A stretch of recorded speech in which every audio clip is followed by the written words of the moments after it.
তো হ্যালো সবাইকে। আবারও ভিডবার্নে স্বাগতম জানাচ্ছি আপনাদেরকে। আর আজকে হচ্ছে ভিডবার্নে আপনাদের জন্য একটা স্পেশাল ভিডিও নিয়ে আসছি। আর সেই ভিডিওটা হচ্ছে কি জানেন? ২ টা টুলস দেখাবো ফটোশপের, এবং এই ২ টা টুলস ছাড়া আপনি মনে হয় কোনো থাম্বনেইলকে প্রফেশনাল ভাবে লুক দিতে পারবেন না। আর সেই ২ টা টুলসের ব্যবহার যদি আপনি সঠিকভাবে জানেন, তাহলে আপনি যেকোনো থাম্বনেইলকে প্রফেশনাল ভাবে লুকিং করতে পারবেন। আমরা দেখে থাকি যে আমার সামনে দেখেন কতগুলো থাম্বনেইল আমি ক্রিয়েট করেছি। এগুলো আমি নিজে ক্রিয়েট করেছি। দেখতে পারতেছেন? তো যারা আরকি Canva দিয়ে থাম্বনেইল ডিজাইন করেন তারা আসলে এগুলো বুঝবেন না। কারণ আমিও আগে Canva দিয়ে থাম্বনেইল ডিজাইন করতাম। তো দেখেন এখন হচ্ছে আমি Photoshop দিয়ে ডিজাইন করি। Photoshop এর কাজ শিখেছি। অনেক কষ্টের পরে কাজটা শিখেছি। তো দেখেন Photoshop যে আসলে কি জিনিস, এটা আপনি কাজ যখন জানতে পারবেন, আপনার কাছে যে এত ভালো লাগবে আপনাকে বলে বোঝানো যাবে না। বিশ্বাস করেন ভাই, এত মজার একটা টুলস Photoshop। তো আমরা দেখে থাকি যে বড়, বড় ইউটিউবাররা কিন্তু কিরকম ধরনের থাম্বনেইল ক্রিয়েট করে, প্রফেশনাল মানে থাম্বনেইল ক্রিয়েট করে। তো আমরা কেন এরকমভাবে ক্রিয়েট করতে পারি না? কারণ আমরা অনেক টুলস এর ব্যবহার জানি না। তো তার মধ্যে অন্যতম ২ টা টুলস হচ্ছে ডস টুল এবং বার্ন টুল। আজকে হচ্ছে এই ডস টুল এবং বার্ন টুলের ব্যবহারটা দেখাবো যে কিভাবে আপনি যেকোনো থাম্বনেইলকে প্রফেশনাল লুক দিতে পারেন। তো বেশি কথা বলে ফেলেছি, আর কথা বলব না। আপনি যদি ভিডবার্নে নতুন হয়ে থাকেন অবশ্যই সাবস্ক্রাইব করে দিবেন। আর ভিডবার্নের ভিডিও ভালো লাগলে অবশ্যই লাইক করে দিবেন। তো চলুন আমরা শুরু করি।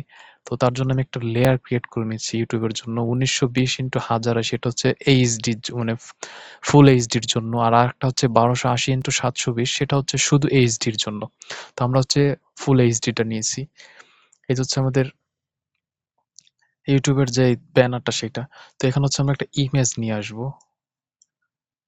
তো আসলে আমি এখানে আসলে একটা থাম্বনেইল ডিজাইন করে ফেলি আপনাদের সামনে। তো ধরেন আমি একটা ইমেজ নিয়ে আসলাম, যেটা ব্যাকগ্রাউন্ডে দিয়ে দিছি এই যে। তারপর হচ্ছে আমি একটা সাবজেক্ট নিয়ে আসবো। তো ধরেন আমি একটা সাবজেক্ট নিয়ে আসবো, সেটা কি ধরনের সাবজেক্ট হতে পারে? তো আপনারা আমার থাম্বনেইলে দেখেছেন যে আমি অনেক ধরনের সাবজেক্ট ইউজ করেছি। তো আমি এখানে একটা সিম্পল একটা সাবজেক্ট নিয়ে আসবো। কোনটা আনা যায়, আচ্ছা এইটা নিয়ে আসি। আমি একটা সাবজেক্ট নিয়ে আসলাম, ওকে। তো এই হচ্ছে আমার একটা সাবজেক্ট, ঠিক আছে। তো দেখেন এটা কিন্তু মোটামুটি মোটামুটি দেখা যাচ্ছে, মানে ভালো দেখা যাচ্ছে মোটামুটি। তো এটাকে হচ্ছে এখন আমাকে কাজ করতে হবে। তো তার জন্য আমি কিন্তু সব কাজই একটা লেয়ার উপর করি। তো একটা লেয়ার ক্রিয়েট করেছি যে নিচের থেকে। এই লেয়ারটার থেকে এখন আমি এটাকে একটু এই যে আমার পিকচারটা আছে না, এইটাকে আমি এই উপরের লেয়ারের সাথে হচ্ছে মাস্কিং করে দিব। এই যে এটা ক্লিপিং মাস্ক করে দিলাম। এখন হচ্ছে আমি ফিল্টারে যাব। ফিল্টার থেকে হচ্ছে ক্যামেরা র ফিল্টারে যাব। তো কেন আমার কাছে এই পিকচারটা আসলো না বলতে পারবেন? কারণ আমি শুধু এই যে এই মাস্কিং করা যে পয়েন্টটা সেইখানে ক্লিক করেছি। যে আমাকে ক্লিক করতে হবে কি এই যে এই সাবজেক্টের উপরে। তো আমি এখানে হচ্ছে এটাকে ডুপ্লিকেট করে নেব Ctrl+J দিয়ে, এবং নিচের লেয়ারটাকে আমি অফ করে দিব। আর এই উপরেরটা হচ্ছে আমি এখন ক্যামেরা র ফিল্টার থেকে এটাকে একটু কাজ করে নিব। তারপর হচ্ছে আমরা ডস টুল এবং বার্ন টুলের ব্যবহার করব। তো আমি এখানে হালকা কিছু কাজ করে নিলাম, ওকে। এক্সপোজ একটু একটু বাড়ায় দিলাম। এই যে হোয়াইটি যে ভাবটা না, এটা একটু আমি কমায় দিব। এটা একটু কমায় দিব। শ্যাডোটা একটু কমায় দিব। তারপর হচ্ছে হাইলাইটসটা একটু কমায় দিয়ে জাস্ট আমি ওকে করে দিব। এখন হচ্ছে মোটামুটি একটা প্রফেশনাল লুক চলে আসছে, ওকে। তো এখন হচ্ছে আমাদের কাজ, সেটা হচ্ছে কি এখন এটাকে আমরা ধরে স্মার্ট অবজেক্টে নিয়ে আসবো। তো এটা এখন স্মার্ট অবজেক্টে চলে আসছে। তো এখন হচ্ছে আমরা কি করব? এখন হচ্ছে আমরা ডস টুল এবং বার্ন টুলের ব্যবহার করব। এই যে দেখেন, এই যে এখানে হচ্ছে ডস এবং বার্ন টুল, এটা কিন্তু আমরা দেওয়ার সাথে সাথে কিন্তু কাজ করবে না। আর সেগুলো কিন্তু ভালো দেখাবে না। তো তার জন্য আমরা একটা লেয়ার ক্রিয়েট করব। তো আমি হচ্ছে আজকে আপনাদেরকে প্রফেশনাল ওয়েতে দেখাবো। এই যে আমরা একটা লেয়ার ক্রিয়েট করেছিলাম আগে থেকে, তো এই লেয়ারের উপর আমরা এখন কাজ করব। এই লেয়ারটা ক্লিক করা অবস্থা থেকে আমরা হচ্ছে এডিট থেকে হচ্ছে ফিলে চলে যাবো। আপনারা দেখেন ভালোভাবে। এই কন্টেন্টস এর এখানে হচ্ছে আমি 50% গ্রে দিয়ে এটাকে ভরে দিব। আর কোনো কিছুই করা লাগবে না, জাস্ট ওকে দিয়ে দিবেন। এটা কিন্তু এরকম চলে আসছে। এখন এটাকে আমরা হচ্ছে ওভারলে করে দিব। সেম ভাবে আমরা আরেকটা লেয়ার নিব, ক্লিপিং মাস্ক করে দিব। আবার আমরা মানে ফিল করে দিব এটাকে গ্রে দিয়ে, 50% গ্রে দিয়ে, এবং এটাকে আমরা করে দিব হচ্ছে ওভারলে। এই নিচেরটার আমরা একটা নাম দিয়ে দেব, এটা দিব হচ্ছে ডস টুল। আর উপরটার নাম দিব হচ্ছে আমরা বার্ন টুল। তো দেখেন এখন আমরা এই ডস টুলে এখানে থেকে এই যে এখন হচ্ছে যে ডস টুলে আমরা ক্লিক করলাম, এই যে এখানে যে অপাসিটি মানে এক্সপোজার এটাকে আমরা একটু কমিয়ে দিলাম, এটাকে আমরা ফরগ্রাউন্ড কালারটা রাখবো হচ্ছে হোয়াইট। এই যে এখন দেখেন এখানে এখানে যদি আমি দিই দেখেন হালকা করে একটা হাইলাইট তৈরি হচ্ছে, এটা হাইলাইট তৈরি করতে হবে। এই যে এই যে কিন্তু হাইলাইট তৈরি হচ্ছে দেখতে পারতেছেন। এইগুলো কিন্তু প্রফেশনাল মানের থাম্বনেল ডিজাইন বা প্রফেশনাল ভাবে যারা আপনার থাম্বনেল ক্রিয়েট করে থাকে তারা কিন্তু এগুলো ব্যবহার করে। তো দেখেন আমরা কিন্তু এটা ডস টুল দিয়ে করতেছি, এখন এটাকে কিন্তু আমরা অন্যভাবেও করতে পারি। আর সেটা হচ্ছে কি আমরা কিন্তু শুধু ব্রাশ টুল ব্যবহার করে এটা করতে পারি। দেখেন এটা কিন্তু একটা কিরকম একটা লেজি লেজি ভাব চলে আসছে। তো এটাকে আমরা এখন কন্ট্রোল জেড দিয়ে এটাকে আমরা আন্ডু করে দিচ্ছি। দেখেন এটা আন্ডু করতেছি কেন জানেন? আমরা এখন এটাকে করব হচ্ছে ব্রাশ টুল দিয়ে। যে ব্রাশ টুলে গিয়ে আমি এটার অপাসিটি করে দিলাম হচ্ছে 12, ফ্লোটা করে দিলাম হচ্ছে 29 বা 23। এখন দেখেন, এখন শুধু একটু কাজটা দেখেন, দেখছেন? ব্রাশটা ছোট করে নিলাম। এখন হচ্ছে আমাকে পারফেক্ট ভাবে এটাকে ক্রিয়েট করতে হবে। যেখানে যেখানে আমার হাইলাইটস দরকার, যেখানে যেখানে আমার হোয়াইট ভাব দরকার, দেখছেন? আগেরটা ছিল কিরকম? যখন আমি ওই টুলসটা সেম জিনিসটা কিন্তু আমরা করতেছি ডস টুল এবং বার্ন টুলের ব্যবহার। দেখেন একদম সিম্পল ভাবে এটাকে প্রফেশনাল আকারে করে দিলাম, দেখছেন? এখন আগেরটা এটা একটু অফ করে দিই, দেখছেন কতটা পরিবর্তন আসছে না? এটা কিন্তু প্রফেশনাল থাম্বনেইলে কিন্তু এরকম থাকে, দেখছেন? এই যে পরিবর্তন চলে আসছে। তো এটা আমাদের হয়ে গেছে ডস টুল। এখন হচ্ছে আমরা বার্ন টুলটা ব্যবহার করবো, তো তার জন্য আমরা এখানে আবার বার্ন টুলটা সিলেক্ট করে নিব। এই যে ওকে, তো এখন হচ্ছে আমরা চলে যাবো হচ্ছে ব্রাশ টুলে বি দিয়ে। এখন হচ্ছে আমরা এখানে যখন এটা ড্র করতেছি তখন এখানে কিন্তু হোয়াইট ভাব চলে আসতেছে, তাই না? তার মানে আমাদেরকে এইখানে কালারটা চেঞ্জ করতে হবে, উপরে দিতে হবে ব্ল্যাক। এবার যদি আমরা দিই দেখেন এখন কিন্তু এটা কাজ করতেছে, দেখছেন? এই যে এখন কিন্তু এটা কাজ করতেছে।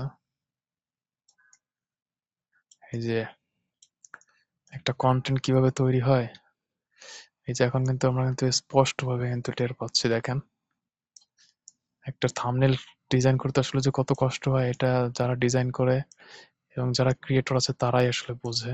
দেখেন প্রফেশনাল লুক আনতেছি কিন্তু থাম্বনেলটাতে।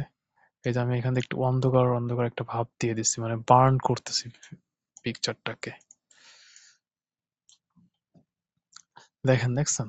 এই যে এটা যদি আমি অফ করে দিই আর এটা যদি আমি দিয়ে দিই, এই যে হচ্ছে পার্থক্য। বার্ন করার ফলে আমার পিকচারটা কিন্তু অনেক সুন্দর একটা লুক দিচ্ছে, দেখছেন? অনেক সুন্দর একটা লুক দিছে, যেটা কিন্তু আমার আগে ছিল না, যেটা কিন্তু আমার আগে ছিল না। তো এই যে হচ্ছে আমাদের যে বার্ন টুল এবং ডস টুলের যে সিম্পল ব্যবহার, এইটা দেখালাম। তো এইভাবে হচ্ছে অনেকে করে থাকে। তো এই হচ্ছে আমাদের ডস টুল এবং বার্ন টুলের ব্যবহারটা ক্লিয়ার হয়েছে।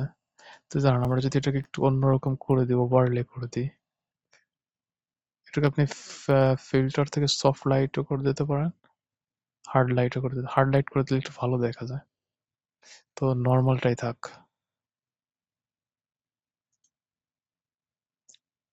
ওভারলেটাই থাক।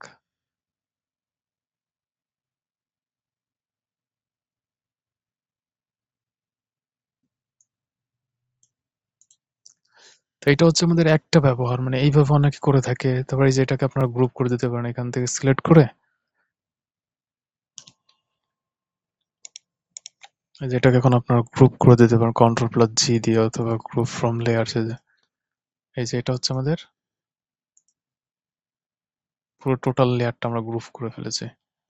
তো এখন এটা হচ্ছে একটা ওয়েতে দেখালাম কিভাবে ডস টুল এবং বার্ন টুল ব্যবহার করেন। আর একটা ওয়েতে যেটা দেখেন আর একটু প্রফেশনাল। তো এই যে আমাদের কন্টেন্টটাকে এখানে ভিজিবল করে নিলাম এবং এটাকে আমরা হচ্ছে ডুপ্লিকেট করে নিলাম, ঠিক আছে? এখন এটার থেকে আমরা চলে যাবো হচ্ছে কার্ভে। এই পিকচারটা আবারও দেখাই আপনাদেরকে।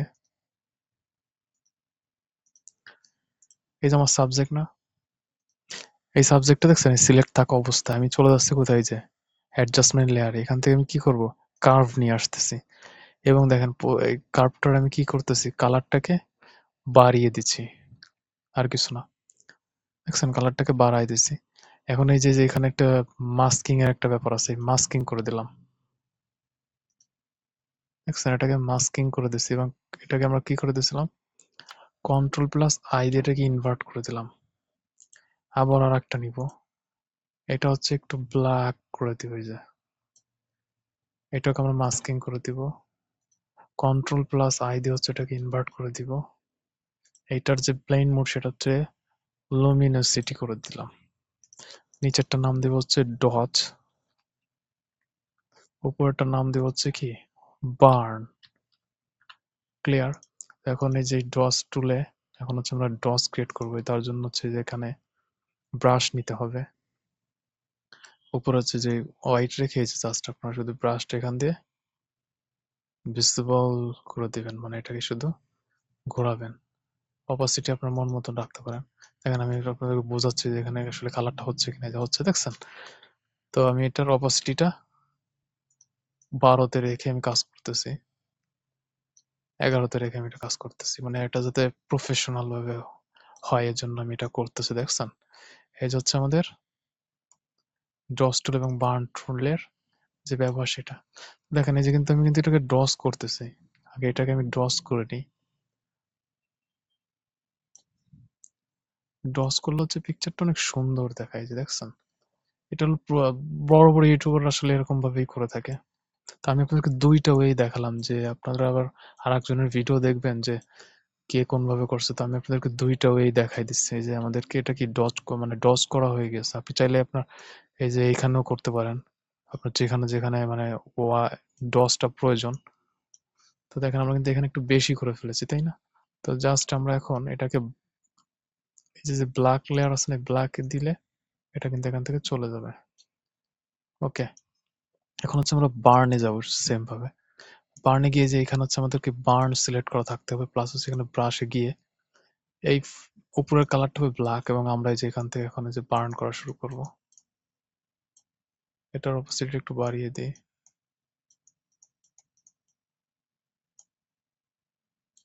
ঠিক আছে। ও এটা একটু হোয়াইট হয়ে গেছে, সরি, মানে এটা উপরেরটা হলো হোয়াইট হবে ফরগ্রাউন্ড কালার। তো তারপরে এই যে আপনারা দেখতে পাচ্ছেন, এই যে এটা কিন্তু এখন কিন্তু বার্নিং হচ্ছে, এই যে এই যে কিন্তু বার্নিং হচ্ছে। এই যে কালার, এই যে দেখছেন যে কাছে নিলে টের পাওয়া যায় যে এটা বার্নিং হচ্ছে। এই যে এই যে বার্নিং হচ্ছে, এই যে কত সুন্দর করে আমি এটাকে বার্নিং করতেছি দেখেন। বার্নিং করার ফলে এটার লুকটা কিন্তু অনেকটা সুন্দর আসছে, অনেক অনেক বেশি সুন্দর দেখা যাচ্ছে। দেখেন বার্নিং হয়েছে কিনা, যদি এটাকে অফ করি, দেখছেন বার্নিং হয়েছে। এই যে জাস্ট এই যে হচ্ছে বার্নিং। তো আজকের ভিডিওটা হচ্ছে এই পর্যন্ত। তো কেমন লাগলো আমার এই দুইটা টুলস এর ব্যবহার, অবশ্যই কমেন্ট করে জানাবেন। যদি আপনার এই ভিডিও দুইটা উপকারে এসে থাকে তাহলে অবশ্যই আমার চ্যানেলের সাথে থাকবেন, কারণ আমি এরকম প্রতিনিয়ত এখন থেকে ফটোশপের প্রফেশনাল যে ভিডিওগুলো সেগুলো আপনাদের সাথে শেয়ার করব। কারণ আমি দেখেছি যে অনেকে আসলে ফটোশপের যে প্রফেশনাল যে ভিডিওগুলো সেগুলো কখনো ইউটিউবে ছাড়তে চায় না। মানে আমাদের বাংলাদেশে তো আসলে এই সমস্যাটা বেশি হচ্ছে, পশ্চিমবঙ্গে এই সমস্যাটা বেশি হচ্ছে। কেন ভাই আপনারা কেন মানুষকে শেখাতে চান না? সবাই শুধু কোর্স করতে বলে। কোর্স করার কি আছে? আমি আপনাদেরকে যে বার্ন এবং ডস টুলের যে ২ টা ব্যবহার সারা পৃথিবীতে থাকে, বড়, বড় ইউটিউবাররা, বড়, বড় থাম্বনেল ডিজাইনাররা যেভাবে করে থাকে, আমি সেম আপনাদেরকে এইভাবে দেখিয়েছি। তো আমি আসলে ভিডিও মেক করতে যাওয়ার কারণে একটু তাড়াতাড়ি করে ফেলেছি। এইটা হচ্ছে অনেক ধীরে, ধীরে স্লোলি এটা করতে হয়। তাহলে এটার লুকিংটা অনেক ভালো হয়। তো ধন্যবাদ সবাইকে ভিডিওটা দেখার জন্য। থ্যাংকস।